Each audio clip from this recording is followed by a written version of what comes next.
Hey everyone, Bethany here. Happy Friday.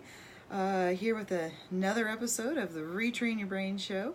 Today I wanted to kind of get into just a little bit about self-defeating attitudes. It's a common thing that people talk about because it is that important. There's tons of how-tos and how it can hurt. So I'm just going to kind of talk about it a little bit today. Hey Carlo, welcome. And just share my thoughts on how to kind of move on from self-defeating attitudes, because come on, it is so easy to fall into something, especially falling into a cycle, especially if you've failed at something or it can be hard to get out of things. I mean, I know a lot of people who have some trouble when haters come online or whatnot. I haven't had any trouble with that yet. I'm sure it will come at some point. Because people do contribute to self-defeating attitudes in others. That's kind of what some of the bullying stuff is about, and you got to know how to combat that. And everyone's going to combat that a different way based on your personality, frankly. I am one of those that I care so little about other people's attitudes that, at first it might be like oh darn, someone said something negative, and then I'll be like, yeah, oh well. I move on from those things quite quickly. I think I've just had a lot of training of such, and maybe I'll share a story a little later on. So again, it's a common thing. Everyone's got something that's self-defeating, whether you're not enough of something or you're too much of something. A lot of times the too much of something comes from other people, but usually it starts, you start thinking about something you're interested in. Maybe you do want to start going hiking, or you want to start that side business. Self-defeating attitudes are especially harmful in the pocketbook because it can hold you back at your job. You're like, oh, I'm not ready to be a manager yet because of XYZ. Not smart enough, I'm not popular enough, or I don't feel pretty enough if you're a girl. And I know guys can go through that as well, but statistically speaking, guys are less likely to be held back than women by self-defeating attitudes. Again, statistics, not a for sure rule. It goes both ways. And then a lot of times, sometimes you get the too much, and a lot of times if you think you're too much of something, that often comes from other people. For me, most of mine has been, I'm too blunt, and I worked on that for 10 years to be nicer and less blunt and learn how to be more tactful, only for people to really not care anyway. It seemed like, most of, like I've mentioned this before, most of my friends like me and be for who I am, and that includes some of my blunt and not so tactful ways, because they've gotten to figure out that typically if you take it that way, it's not really what was meant. Thank you, Carlo. I appreciate that. And so, same thing, you got to think about what are people saying you're too much of, and frankly, how can you capitalize on it?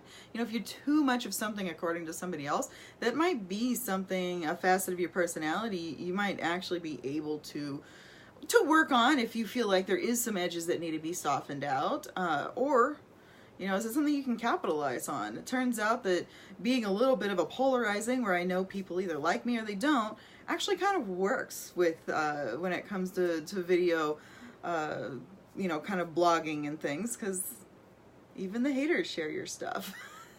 Actually, it tends to be more so. I laugh when people, share things, and it's because they want to share their outrage about the article or whatever they don't like about it. And it's like, but you just shared it. You just promoted what you didn't like. So therefore, you still kind of served their purpose. So take attitudes that say you're too much of something with a grain of salt, because that does typically come from other people. Quite a bit, the feedback and whatnot that you get. So again, ways to combat this goes back to some of the stuff I've been talking about, which is, you know, when you're waking up in the morning, have some kind of morning affirmation. You know, once you've identified, I mean, you got to identify it first. When you got to identify your pattern. Sometimes you've got to get into a habit of writing down, you know, your patterns. That's why, again, I choose a daily day planner that actually does encourage me to reflect on my day and how I felt and my attitudes for the day, because then once I can identify a pattern where I'm like, hey, I'm keeping myself back because I am, you know, I'm starting to have a self-defeating attitude about, you know, will my Amazon store actually work? You know, I'm not seeing great sales yet, and it's been a couple of months, and I just have to kind of remind myself, again, I'm just starting, I got to get into my network, kind of learn some new tricks and see what else I can do, and I just have to force myself to do something about it. So some things you can do something, some other things, like, you know, if you don't feel smart enough or you don't feel pretty enough or whatever it is, do what you got to do to change all of that. And I find, for me anyway, it's identifying and then the self-affirmations. You know, just be like, you know what, doesn't matter, I am strong, I can do it, and at the end of the day, it doesn't matter if, you know, I feel like I'm not smart enough, because frankly I am. You know, like, you have to retrain your brain to remember who you are, what your strengths are, and just go over that. What are your strengths? And get your brain thinking more in that direction than the self-defeating attitude that's keeping you back. And yes, Carla, I do see your questions here. How do you retrain your brain from the things that have affected in a negative way, such as painful memories? My ways, and this is all the same thing, because those kinds of things will lead to what will hold you back. So this is totally relevant.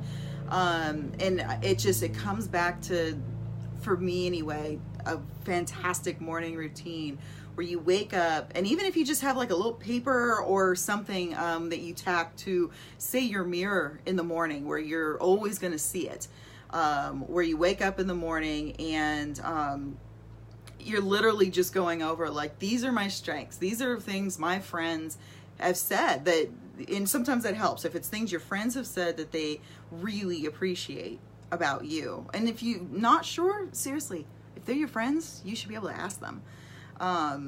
What are things people really like? Like, I hold on to the fact that I've got a couple of friends that, one, you know, would, like, they'd have other people over, and I'd come home after work, and they'd, you know, and I would just come in and go to my room. And they would explain, like, don't worry, she just got out of really bad traffic. She goes in her room, decompresses, and when she comes back out, you'll find she's like the happiest, most generous person I've ever known, you know, my most loyal friend. And I hold on to those feedbacks, and I try to let everyone else go. And, you know, and there's always bad situations that still replay from my mind in the past. But then, you know, I remember my friends, and I remember what they said. And unfortunately, you can't change the past, but, you know, maybe even need to talk to a couple. Like, I've got a couple people on my list that I just need to reach out to and have some closure with them, whether it was something I did or something I don't even know why, but we just don't connect anymore. And that might be a thing. You know, there might be a thing in your brain that you really just need to reconnect and have closure with those people. That could be the case. If you wronged somebody, if somebody wronged you, then you just gotta kind of have to decide, do you want to initiate, or do you want to just kind of let those toxic people go? And but the biggest thing is just constant reminders first thing in the day about your strengths, and if you've got any kind of thing that can kind of back that up. For, like I said, I'm an extrovert, so I always like remembering the memories. I had another friend of mine in college, this was the story I was thinking about, where had a couple of people kind of trying to pick on me, and I'm like, this is university. It felt like high school shenanigans and just stupid, right? And again, that comes back to the people there's a lot of people that I just do not care what they do, because they're just awful people. So what these guys did is, so I was basically the head. I was managing this conference where we weren't hosting. This was a year after we were hosting, but I was a conference coordinator, so I was coordinating all the teams to get them to LA where the conference was going to be at. And one of the teams had two people that didn't like me, and I really didn't care. They were the popular people. I did not like them. Nor did I really care what they were. Figures. Now the gardeners decide to come. So that's the noise. That's my gardeners. So I'll wrap this up. But my point was I had another friend of mine so they were going to try to pull what they just seemed was a prank. I'm like, no, they were just being a pain in the ass. And the thing is that this friend of mine told me later that they were like, oh, she's such a sheep. I don't know why you hang out with her. And what I hold on to is not that part of the memory, but I hold on to the part where he stood up, where he told me how he stood up for me and was like, no, you don't like her because she's not a sheep and doesn't suck up to you. Find those memories and hold on to those, which is very, very hard. We're prone to hold on to the negative stuff, and it's very, very difficult to dislodge that. And you just gotta search your memory for those couple of things where somebody said something really nice, really profound about you. And again, if you just can't, reach out to somebody you trust and ask them, what is it that you like about being my friend? I could use a little motivation. And honestly, if they're your friend, they should be able to give that to you. And so that's all goes into how to beat these self-defeating circles. And like I said, I got stuff that comes up that are so old, and I even think to myself, why do I remember this shit? It's useless. It's absolutely useless. And that's what I do. You acknowledge this thing that's coming through your brain, this negative thought, this negative memory. Acknowledge it. And think about, why is this coming up now? Does it really matter? Is this something that I need to resolve? Is there something weighing on my conscience? Is there a way I can resolve it? Or is it just useless? Especially if you're people of the Christian persuasion, they'll talk about how since basically you can't be drugged down other ways by being complacent.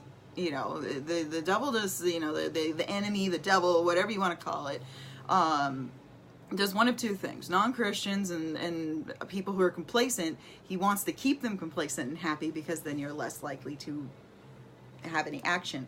And then people who do action, and Christians, they'll bring you down by getting you down on yourself and being negative and bringing up these old thoughts. So that this is kind of a something that's in many Christian talks, there's one or the other. You're either complacent and you're not doing any action because of that, or you have these negative thoughts, and that keeps you from having any action. It keeps you from feeling the worth that you are, feeling that you are worth, speaking out and speaking up. Can you imagine the courage it probably took me to get onto this? I'm not the most popular person on the planet, and I know it. I've decided that that's okay, and that I still want to speak out anyway, because I've been able to have these conversations with friends of mine and have had positive impacts. So whether it works out or not, here I am.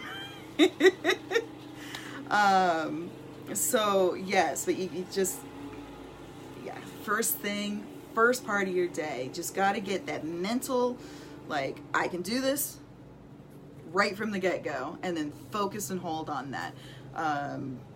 If you need to, like I said, write it down on scrap paper, put it on your mirror first thing in the morning, or you can put it, write it down and keep it in your pocket too, so that way when you're walking around during the day, one of those things crops up, all you gotta do is write something and then feel it, and that saying, it'll come back and it'll be like, yes, this is why I'm doing it. And see, that's where I find it funny, where you say you're not sure that I would do something like this. The thing is I think this is actually kind of a natural progression for me because I'm an extrovert and I'm not really getting out there anymore, but at the same time I've been so removed of having to be, you know, beat up every other day for who I am just because I worked for a big corporate place that wanted a square-shaped me to fit into a round peg. It just wasn't working anymore. And so now I've been away from it and I'm like, hey, you know what? I do have something to say, so I'm here. And that's how it goes. So gardeners again, getting loud. So that's the takeaway, is to find your way of remembering the good things about yourself, good things that other people have said about you, and then find your way of how do you keep that front forward. And that's what will drag you out of self-defeating cycles. Again, I use my morning diary, journal, day planner, my morning everything. And it really reminds me of, you know, what's my goal in life, what's my goals for the day, and how do I want to help people. So this is where I've ended up in order to do that, because most of the people I know, frankly, are in California, and I'm starting to get to know a lot of people, and more people up here in Washington, and I'm making connections all over the place as well, believe it or not, through editing papers on Fiverr. I might be helping a lady with a gig where she's trying to create a boot camp for DIY renovations for ladies, and was like, you're a project manager, can you help me? And this lady's in New York. So, you know, it's just been kind of fascinating how I can meet people right now. So with that said, tune in next week. I think I'm going to be doing a talks next week about retraining how you look. Like, if you want to find that great idea, you know, how do you do that? How do you look at the world? How do you need to change the way you look at the world in order to find, you know, that idea to put some extra cash in your pocket, or break free of the corporate world, as well as changing your mindset about financial stuff. I mean, changing your mindset about money, and changing your mindset about, you know, how to make that money, and what it means when you do have money and wealth, and really what that means in the long term. We're not talking about the 1% stuff, or I'm not talking about, you know, the masters of the universe wealthy. I'm just talking about your personal wealth, and how to change, because a lot of us have quite a negative look on that, and for good reasons. I mean, you know, that's what it is. So stay tuned next week, and hopefully we'll get you rolling on what your next big idea or big venture will be. Have a good one. Again, happy Friday, and enjoy your weekend. Bye.